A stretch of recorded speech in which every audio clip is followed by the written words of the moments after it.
Bonjour, je m'appelle Richard Blanco, je vis et travaille à Montauban dans le Tarn-et-Garonne. Je suis militant à Lutte ouvrière et aussi militant syndical. Alors depuis plus de 40 ans, on constate une dégradation continue des conditions d'existence, des conditions de travail de notre classe sociale, c'est-à-dire des travailleurs, des chômeurs et des retraités. Cette dégradation qui s'est accélérée ces dernières années est aussi une conséquence de la transformation du droit social, que ce soit par les réformes des régimes de retraite, de l'assurance chômage ou bien du droit du travail. Et concernant cette dernière, il est particulièrement choquant de voir, alors même que le nombre de chômeurs ne cesse de croître, qu'elle permet de faciliter les licenciements et d'en réduire leurs coûts.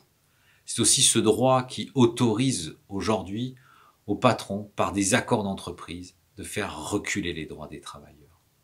Alors, cette situation, elle n'est pas particulière à la France, et on la retrouve dans la plupart des pays, et qu'ils fassent partie ou pas de l'Union européenne, et ce, quelle que soit la couleur politique des gouvernements en place.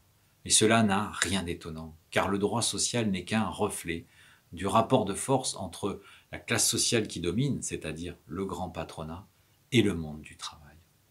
Alors tous ceux qui nous racontent que l'on pourrait améliorer notre sort dans le cadre d'une Europe plus sociale pour les uns, plus libérale pour les autres, en transformant les institutions ou en étant en rupture avec l'Union européenne, quitte à en sortir, eh bien ce sont tous des menteurs.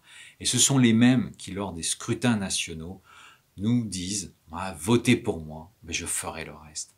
Qu'est-ce qu'on constate depuis des décennies? Eh bien que rien ne change, et même que la situation, elle, s'aggrave. Alors, espérer pouvoir vivre dignement de son travail, on ne l'obtiendra pas d'une énième réforme, mais du rapport de force contre nos exploiteurs. Et les travailleurs, dès lors qu'ils relèvent la tête, qu'ils se mobilisent collectivement pour défendre leurs droits, par la grève, par les manifestations, eh bien c'est seulement dans ces moments qu'ils sont en capacité de pouvoir faire reculer le grand patronat. Alors exprimer l'idée qu'il est non seulement nécessaire, mais possible que le monde du travail conteste le pouvoir du grand patronat sur la société, dans ces élections européennes, on pourra le dire en votant et en faisant voter pour la liste Lutte ouvrière conduite par mes camarades Nathalie Arthaud et Jean-Pierre Mercier.